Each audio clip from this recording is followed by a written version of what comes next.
I'm Lady T506. Welcome to my channel.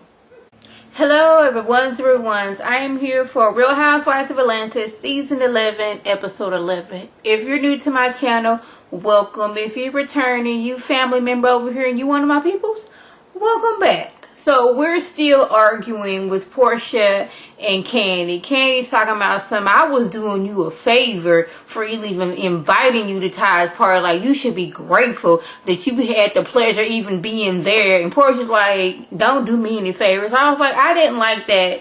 I was doing you a whole favor thing. Like, Portia don't know people. Now, I know Candy knows a lot of people, but Portia knows a lot of people too. It's not like the people that was at Todd's party, Portia doesn't already know. I mean, for the exception of, the ex-girlfriend and all. But I just didn't like how she's saying, I was doing you a favor.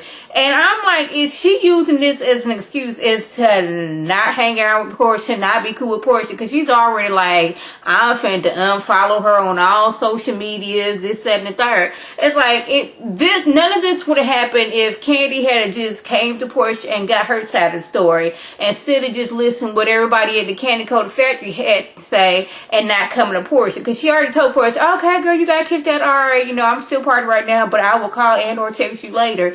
And that never happened. What did happen was she got with the Candy Coated clique. They got together, told their side of the story, and she just jumped on that. But I'm like, two of these girls that was telling their side of the story do not like Portia. Jamie doesn't like Portia because Portia had her running down the doggone street fighting on her. The ex don't like her, even though she wasn't there. She told her side of the story through a third person. She don't like Portia because Portia is with the man that she was with. Instead of going to Portia, she was taking it upon what they said. And it's like, oh, whatever you had to say, that's a total and utter lie. You was running around, you was chest bumping people, you was all in people's face, and that's why you got kicked out. But it's like, I'm not believing that, because these two already have issues with Portia, and them being friends with you, they're gonna be like, okay, Portia's here, we don't like her. Candy, she kind of on the fence right now, we gonna start some drama. And Candy is known for taking her people's side against any and everybody else, and this is what we gonna do. That's what I got out of it. But Portia's like, you know what, I'm pregnant, I'm hungry, I ain't got time for this, I'm not leaving this party. So they go downstairs, and Tanya, she got everything nice and set up. She got kimonos for the girls. She got a hibachi in the basement, but it got a little bit, and chefs, some hibachi chefs. But it got a little bit too hot. So like, we gonna go upstairs. We gonna watch them fix our food and take our plates upstairs because it's a little hot right about now. It's probably like summer when they was filming this, or like late summer, early fall. I don't know. But either way, it was hot up in there, so they had to leave. Portia was like, I'm sweating, I'm hungry, I'm hot all the time, I can't do this. But Shamar was like, well, bump that. Y'all can run upstairs as fast as y'all can if you want, but I'm going to eat some of this rice, some of this shrimp, some of this chicken. I'm going to eat before I go up these stairs. I didn't come all the way down here and then go walk back upstairs. No, I need to get my nourishment back up so I can walk back upstairs. So we moving over to Greg and Nene. Greg, since he was diagnosed with cancer, he's trying to eat healthier, which means he's decided to take a vegan route. And there are certain foods that he cannot eat anymore because they can trigger the cancer to grow. So no more white sugar. He has coconut sugar. He's all about the grapeseed oil. So they want to have a chef come in, but he's like, I had a stressful day at the doctor. I'm already he's already grumpy. I was trying to say grumpy and cranky at the same time, and that came out. I apologize. He's already grumpy because he's going through the chemo. I don't know. Did he do chemo? No, he didn't do chemo, but he's already done so much, and the cancer is already taking so much out of him. Going to the doctor is stressful. He just thought he was going to go in with a checkup, and they was going to okay, Mr. Leaks, you're doing fine, we'll see you next week. But no, they want to do stress tests, and he doesn't have the sneakers.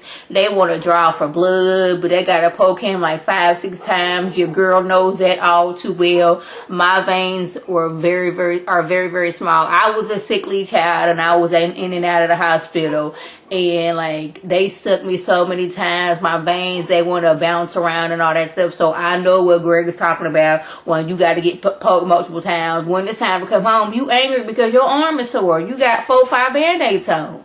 So he come home and not getting the results he wants to, so now he's angry, and the person he's taking out on is Nene. But anyways, they decide they gonna have a vegan chef come in because he has a birthday coming up, and this is gonna be a little small thing, they kids, the doctor, his sister, a few close friends. None of the girls from the show was there as I could have seen.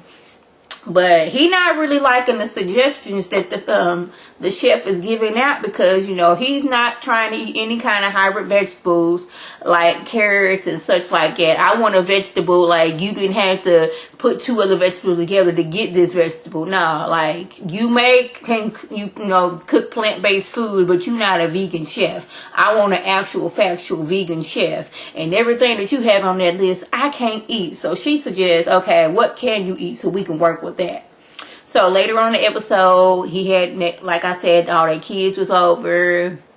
Everybody's happy. He's happy. Everybody eat this delicious food. But like Nene's going through it, because like Greg, he has the cancer, but like taking care of a sick person is like, even for a strong person like her, it's like a lot, because when he's angry because things didn't go right at the doctor, he's taking it out on her like it's her fault. But Greg says like, I appreciate you being there for my brother and helping him out, doing this, that, and the third. But then he's like, yeah, I'm trying to stay strong. But like, even me being the strong woman I am, it is hard out here. And I was like, I understand, girl. You having to deal with a sick person, and they being angry all the time, and there's nothing that you can do. So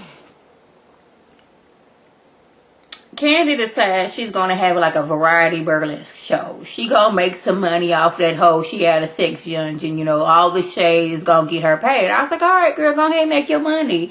And her and Shamia, they go shopping and everything, and pick out some lingerie and all that stuff. But the look on Candy's face when it was like $1,800 worth of stuff, she was like, I ain't mean to spend that much money. I'm like, man, Candy, you're a millionaire, like a multi-millionaire. But I guess that's how you keep your money, but not spending it on all kinds of stuff like that. But Shamari being shady, like she shouldn't have got, Portia to be in the show. She could have got me to be in the show. Because me and Ronnie, we saw the show, and I could have did a lot better job than Portia. I was like, you could have. It is so strange how people were on the show and being filmed before they got on the show. Like, we seen what last week that, what's the last one? I would think I was watching Alexander Rogers.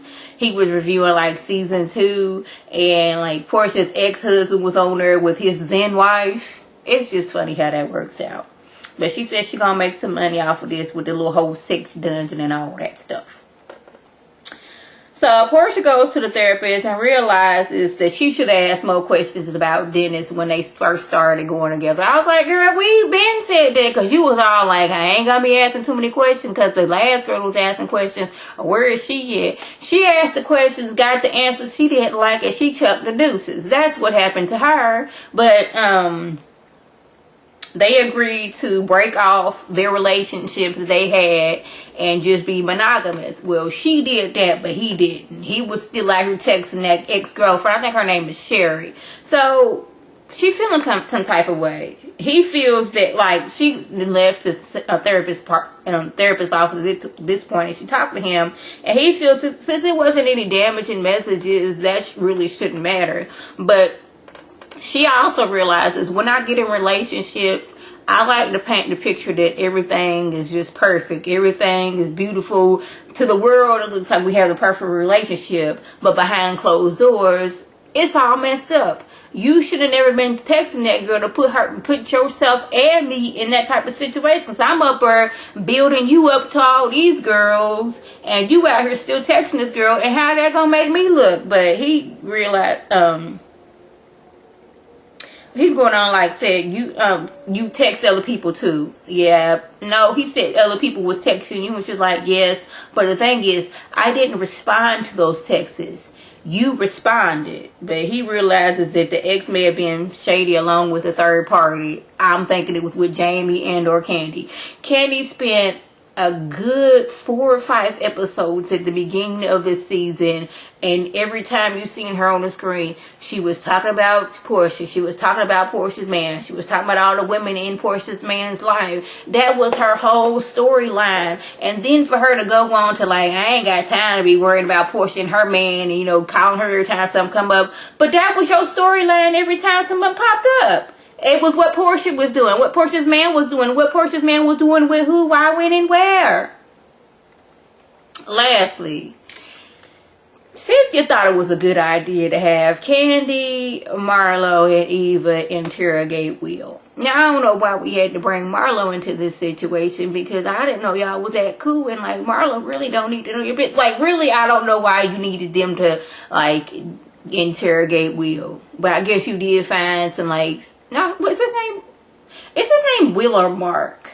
I don't remember, because she had some dude last Will. I think his name was Will Hill or Mark Hill. Whatever the dude's name is, her new boo. She found out some information, because Marlon wants to know, what is his credit score? Has he ever had an STD? When is the last time he got checked for STD? Candy, she want to know all the sex positions. Eva, she was like, okay, if I know something, don't act like I'm lying. Because the last dude, I knew some stuff, and he looked at me dead in my face and said I was lying, even though I seen it with my own 2 eyes. So don't come with me with that boo-boo. So that was basically the gist. I was like, I was feeling some type of way about Candy, because she was quick to just believe what these people said, and she didn't see any of the interactions that went on between Portia, Dennis, and his ex-girlfriend. But, you know, that's how Candy is. She believes people of the Candy Clover clique, and what everybody else say is a lie. So, y'all, that was a gist. If I left anything out, by all means, leave a comment below. If you're new to my channel, welcome. If you're returning, you found me over here, you one of my peoples, welcome back. Go tell your people to tell their people to come over and be one of my peoples. This is Lady T signing off. Have a good one.